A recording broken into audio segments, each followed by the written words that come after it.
اور لوگوں کے اخراجات پورے نہیں ہو رہے، اور آگے سے اب یہ موسم کی تبدیلی، تو احتجاج کیسے ہوگا، اس پر تحریک انصاف کسی قسم کی کوئی حکمت عملی ابھی تک دینے میں کامیاب نہیں ہوئی۔ آگے سنیں کہ اس کارروائی میں کیا ہوا۔ عمران خان کو قید تنہائی میں جیل میں رکھا جا رہا ہے۔ 16 اپریل کو اڈیالہ جیل کے ڈپٹی سپرنٹینڈنٹ نے مجھے کال کی۔ ڈپٹی سپرنٹینڈنٹ نے مجھے کہا کہ بشرا بی بی کے حوالے سے ایمرجنسی ہے۔ مجھے جیل حکام کی جانب سے کہا گیا کہ جتنی جلدی ہو سکے آپ اور فیملی پہنچیں۔ القادری ٹرسٹ کیس میں 17 سماعتیں اس معاملے میں ہو چکی ہیں۔ برٹش پارلیمنٹ میں بھی اس کیس کا جو ہے معاملہ اٹھایا گیا، اسے ڈسکس کیا گیا۔ قیدیوں کے بنیادی حقوق کو عالمی سطح پر ڈسکس کیا جا رہا ہے۔ عمران خان اور بشرا بی بی کی آنکھوں کا مسئلہ ہوا۔ اب تو یہ ہر ایک کا سوال ہے کہ جیل میں ایسا کیا وائرس ہے کہ دونوں میاں بیوی کی آنکھیں خراب ہو گئی۔ یہ صرف عمران خان کا معاملہ نہیں، اسیران اور وہ قیدی جن کی خبریں باہر نہیں آتی، ان کے ساتھ بھی یہی معاملات دیکھنے کو مل رہے ہیں۔ میرا سورس تھا اسلام آباد کے اندر، میری اس سے بات ہوئی تو اس نے بتایا جی کہ یہ صرف خان صاحب کی آنکھ کا معاملہ نہیں ہے، بہت سارے اور قیدیوں کے حوالے سے بھی اس قسم کی شکایات موجود ہیں۔ اور لیکن میرا جو کاؤنٹر اس سوال یہ تھا کہ یہ کیسے ممکن ہے کہ عمران خان کے آنکھ کے اندر کلاٹ، اور پھر دوسری طرف بشرا بی بی کے ساتھ بھی یہ مسئلہ آیا۔ اسے کہا جی کہ لاہور کی جو کوٹ لکھپت جیل ہے وہاں پر بھی یہ معاملہ رپورٹ ہوا ہے۔ اس کے ساتھ ساتھ HIV اور دیگر بیماریوں کے بارے میں بھی خبریں پہلے بھی پاکستان کا میڈیا سے رپورٹ کرتا رہا، لیکن ایک پلاننگ ہے۔ جب میں ڈاکٹر رضوان کے معاملے کو دیکھتا ہوں نا، یہاں پہ لندن میں ان کے فیملی کے ایک ممبر سے میری ملاقات ہوئی، اور انہوں نے اپنے بھائی کے لیے ایک محفل کا اہتمام کیا ہوا تھا جس میں طارق جمیل صاحب بھی آئے اور باقی لوگ بھی اس محفل کا حصہ تھے، اور مجھے انہوں نے انوائٹ کیا۔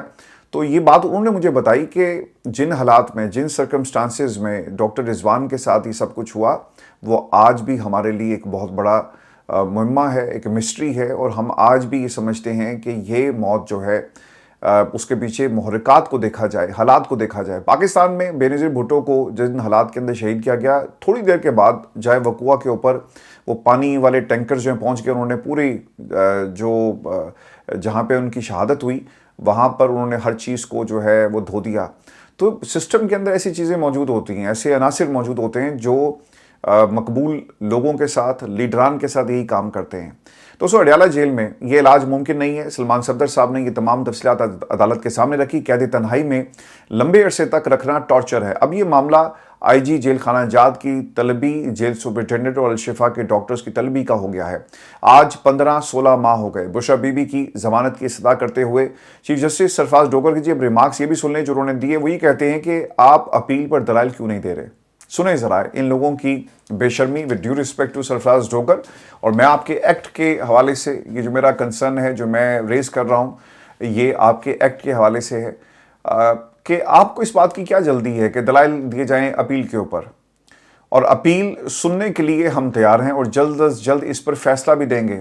اب ایسا لگتا یہ ہے کہ یہ جو پلاننگ کی گئی ہے کہ اسلام آباد ہائی کورٹ میں جس مقصد کے لیے ڈوگر صاحب کو چیف جسٹس بنایا گیا وہ مقصد پورا نہیں ہو رہا۔ وہ مقصد کیا تھا کہ کیسز کو روکو، تاریخوں پہ تاریخیں دو، اور جب ہم تمہیں کہیں گے تم نے وہی کرنا ہے، انہوں نے کہا جی حضور یہی ہوگا۔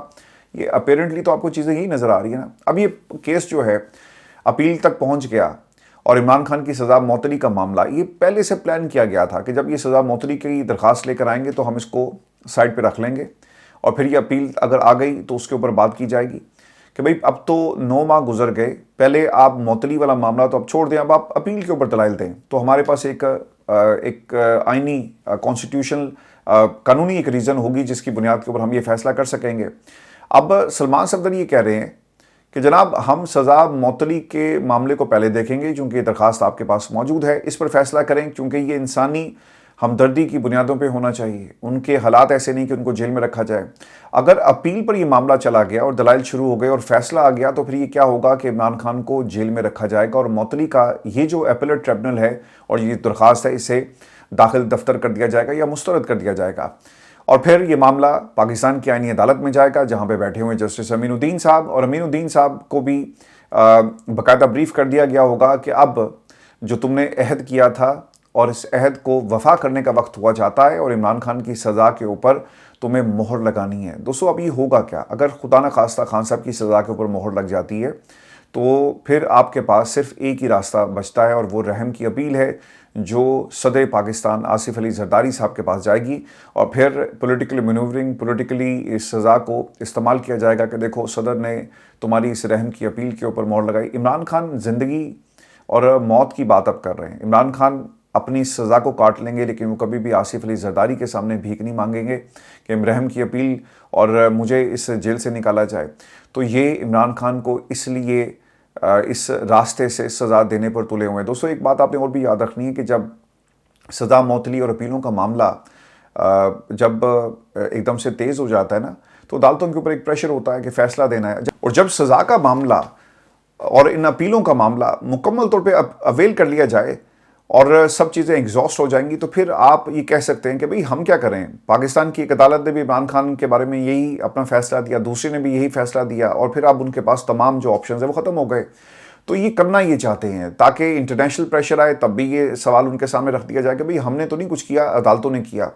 دوسری طرف پاکستان میں اگر کوئی تحریک چلائی جائے گی تو اس میں بھی یہ کہا جائے گا کہ دیکھیں یا تو ڈیل کر لیں، ہم عمران خان کو چھوڑ دیتے ہیں، عدالتوں سے تو عمران خان نے رہا نہیں ہونا۔ تو عمران خان کے لیے عدالتوں کا یہ راستہ پکا یہ بند کرنا چاہتے ہیں۔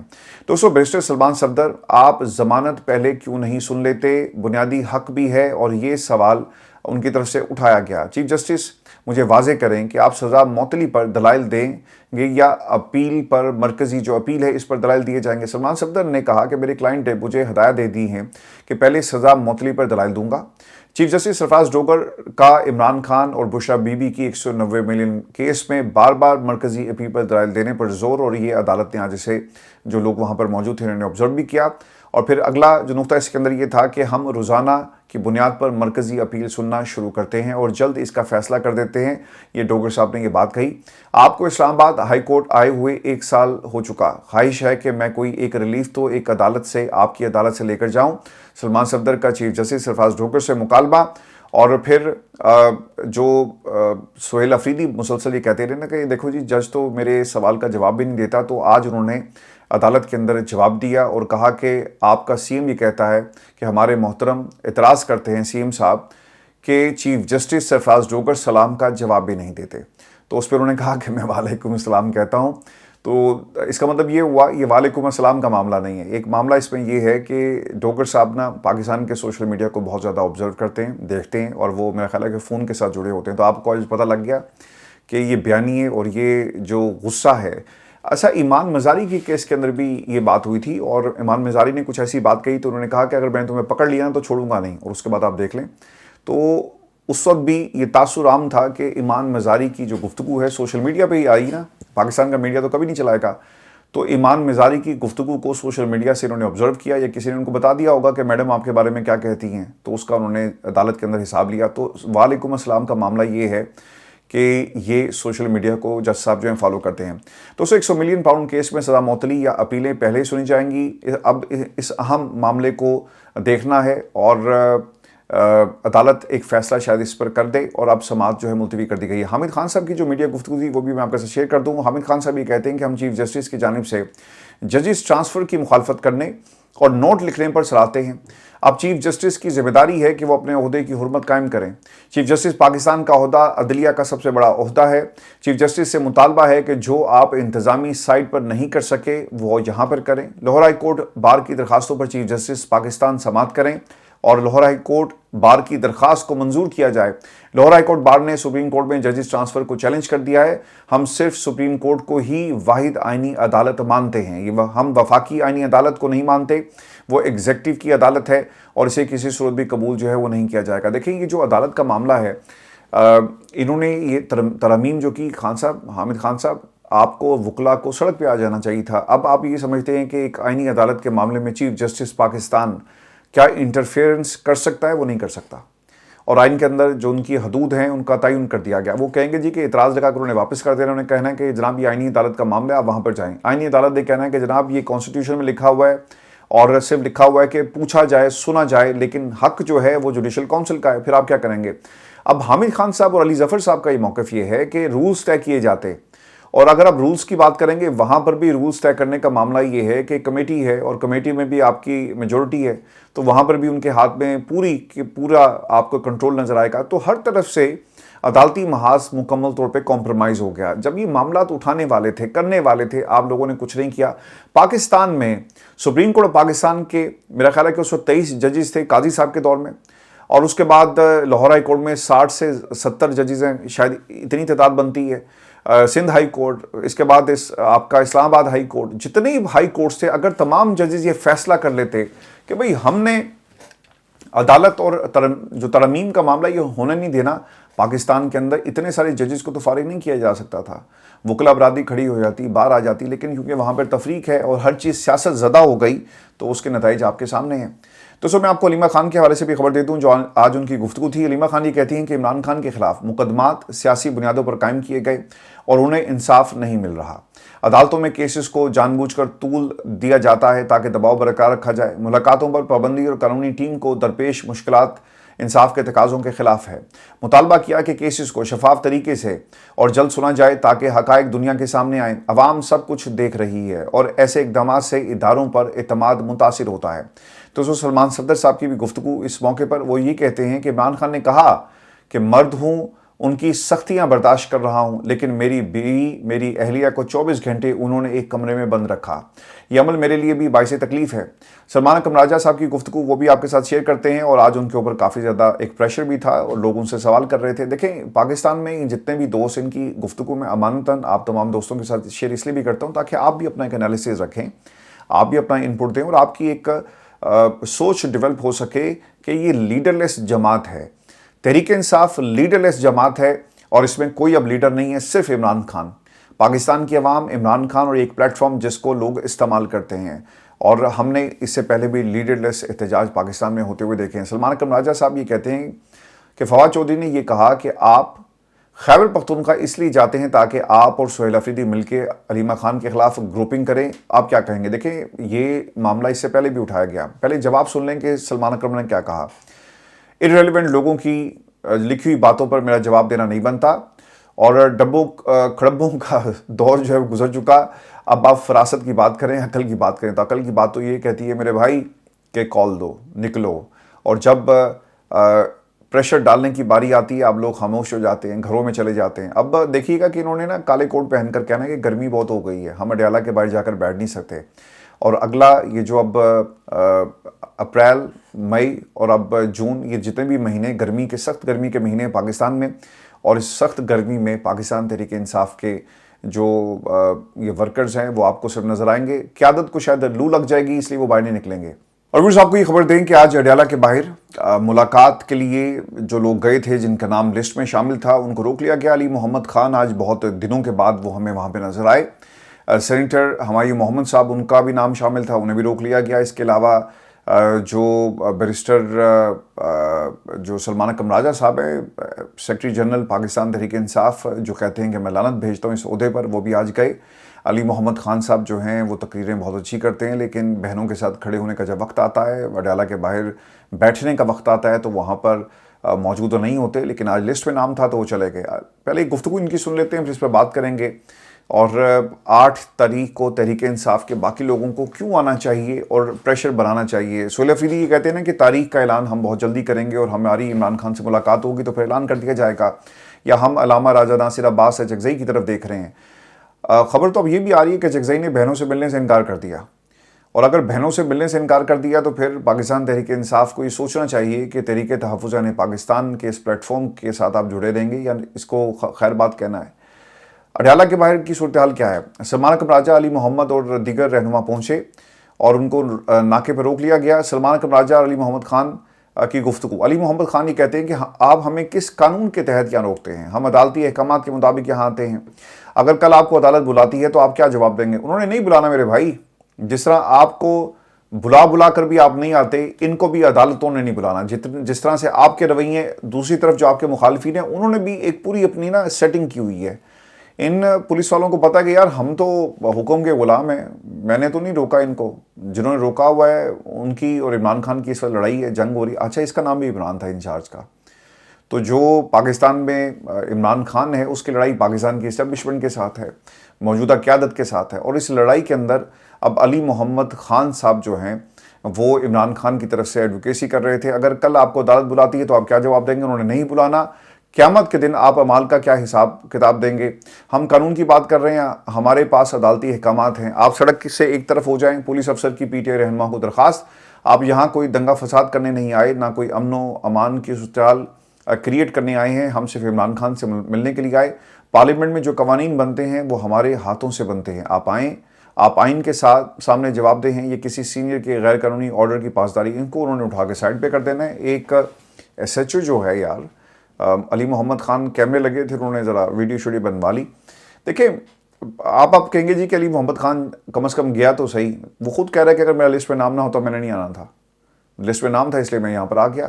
تو یہ وہ فرق ہے. پاکستان تحریک انصاف کے قائدین کو یہ سوچنا ہوگا کہ لسٹوں میں نام ہوگا تو تم جاؤ گے، تمہیں کوئی سینٹر بنائے گا تو تمہیں چلنا پڑے گا، تمہیں کوئی پارٹی کا عہدہ دیا جائے گا تو تم نکلو گے. پاکستان تحریک انصاف کو یہ سوچنا ہے، اس کے اوپر کام کرنا ہے. اور اگر آپ نہیں کریں گے، میں نے تو آج کہہ دیا ہے اور انشاءاللہ یہ مجھے ہوتا ہوا نظر بھی آ رہا ہے. اور میں نے انشاءاللہ اس لیے کہا کیونکہ ان لوگوں سے عمران خان کے لیے رہائی معاملات اب ان کے ہاتھ میں نہیں ہے. ہاتھ میں جب چیزیں تھیں، انہوں نے خود اپنے ہاتھوں سے دوسروں کے حوالے وہ تمام معاملات کر دیے، سچویشن کو کر دیا. جن چیزوں کے اوپر سیاست آپ کر سکتے ہیں وہاں پر بھی سیاست نہیں ہو رہی. اور یہ مورل گراؤنڈز کے اوپر اس وقت ایک تحریک چل رہی ہے. اس سے کچھ نہیں ہونا جی. پاکستان کی اسٹیبلشمنٹ کبھی بھی دروازے اڈالا کے نہیں کھولے گی جب تک طاقت کے بلبوتے ہوئے. دیکھیں ذرا سا پریشر آیا نا، سارے پہنچ گئے ہیں. اور اس کی ویڈیوز بنی کہ کل کو کوئی یہ نہ کہے کہ دیکھو جی ہم گئے نہیں تھے. ہم گئے بھی، ہم بیٹھے بھی، ہمیں عمران نے روک لیا. عمران سے نہیں ملاقات ہوگی کیونکہ عمران نے روک لیا. تو دوستو یہ اڈیالہ کے باہر کی سچویشن تھی. اور دوستو ایک ڈیولپمنٹ ایران امریکہ جنگ کے حوالے سے یہ ہوئی ہے کہ ایرانی سپریم لیڈر کا ایک اسٹیٹمنٹ، اور وہ کیا کہہ رہے ہیں کہ خلیج فارس کا مستقبل امریکہ کی موجودگی کے بغیر روشن ہوگا اور خطے میں غیر ملکی عناصر کے لیے کوئی جگہ نہیں ہے. ایرانی سپریم لیڈر مجتبیٰ خامنائی کی اسٹیٹمنٹ میں آج انہوں نے امریکہ کو یہ پیغام دیا. ریاستی میڈیا کی جانب سے جاری پیغام میں سپریم لیڈر مجتبیٰ خامنائی نے کہا کہ آج خطے میں دنیا کی سب سے بڑی مہم اور جارحیت کے 2 ماہ بعد امریکہ کی اپنے منصوبے میں شرمناک ناکامی کے بعد خلیج فارس اور آبنائے ہرمز میں ایک نیا باب ابھر رہا ہے. یہ پیغام ایران کے سرکاری خبر ایجنسی IRNA نے نیشنل جو پرشین گلف ڈے کے موقع پر شائع کیا، جو 1622 میں آبنائے ہرمز سے پرتگالی افواج کے انخلا کی یاد میں منایا جاتا ہے. خلیج فارس کا مستقبل کیا ہوگا امریکہ کے بغیر؟ مجتبیٰ خامنائی نے کہا کہ آبنائے ہرمز صدیوں سے بہت سے شیطانوں کی لالچ کا مرکز رہی. ایرانی سپریم لیڈر فروری کے آخر میں شروع ہونے والی امریکہ اسرائیلی جنگ کے بعد ایرانی عوام نے اپنی آنکھوں سے ایرانی افواج کی ثابت قدمی، چوکسی اور بہادرانہ جدوجہد کے خوبصورت مناظر دیکھے. خلیج فارس کا روشن مستقبل امریکہ کے بغیر ہوگا. خطے میں غیر ملکی عناصر کے لیے کوئی جنگ نہیں. خطے کے عوام کی ترقی، سکون اور خوشحالی کے لیے وقف ہوگا. خطے میں عدم تحفظ کا ذمہ دار امریکی فوجی موجودگی کو قرار دیتے ہوئے انہوں نے کہا کہ امریکہ اور اسرائیل نے ایران پر حملوں اور اس کے بعد کی کارروائیوں نے خطے کو غیر محفوظ بنا دیا. اور یہ ثابت ہوا کہ خلیج فارس کے ممالک میں امریکی موجودگی اور ان کے اڈے خطے میں عدم تحفظ کی وجہ بنے. کٹ پتلی اڈوں میں خود اپنی سلامتی کی صلاحیت نہیں اور وہ اپنے حامیوں کو کیا تحفظ فراہم کریں گے. ایران اپنی جوہری اور میزائلی صلاحیت کا سختی سے دفاع کرے گا. دیکھیں یہ پیغام اب بڑا واضح ہو گیا کہ ایران سرنڈر نہیں کرے گا. ایران کسی صورت بھی آپ کے سامنے سرنڈر نہیں کرے گا. ایران اپنے یورینیم کو سرنڈر نہیں کرے گا. ایران اپنی خود مختاری سالمیت کو سرنڈر نہیں کرے گا. اور اگر کسی کو سرنڈر کرنا ہے تو وہ امریکہ کرے گا، اور امریکہ سرنڈر کر رہا ہے. امریکہ صرف کچھ ایسا چاہتا ہے کہ وہ اپنے لوگوں میں جا سکے، اپنا جو پولیٹیکل ان کا جو سٹیچر ہے اسے بچا سکے. دوستو تفصیل سے ہم بات کریں گے اپنی اگلی ویڈیو میں عرفان ہاشمی ٹاکس پہ انٹرنیشنل، تو آپ نے جا کر ضرور سے بھی چیک کرنا ہے. اور میری آپ تمام دوستوں سے درخواست ہے کہ جب آپ ایک ویڈیو دیکھتے ہیں نا تو اس کو لائک کا بٹن ضرور دبائیں. اس سے کام اب یہ ہوگا، میں اس سے پہلے کبھی بھی ان پچھلے 5-6 سالوں میں نے کبھی بھی اتنی آپ تمام دوستوں کے سامنے بار بار یہ ریکویسٹ نہیں کی. اس کی وجہ جو ہے وہ ڈیفرنٹ ہے. وجہ یہ ہے کہ اس پورے پلیٹ فارم کے جو ریونیوز ہیں وہ ہم سکل سیٹ کے اوپر اور اس کے ساتھ ساتھ پاکستان میں جو تھیلیسیمیا الرٹ کا ہمارا پروجیکٹ ہے اس پہ ہم خرچ کرتے ہیں. تو یہ تمام جو پروجیکٹس ہیں ان کو آپ سپورٹ کریں، اور اس کا ایک طریقہ یہ ہے کہ ویڈیوز شیئر کریں اور پلس اس کو لائک کا بٹن جو ہے آپ نے ضرور دبانا ہے. اپنا خیال رکھیے گا. اجازت دیجیے. اللہ نے کے بعد.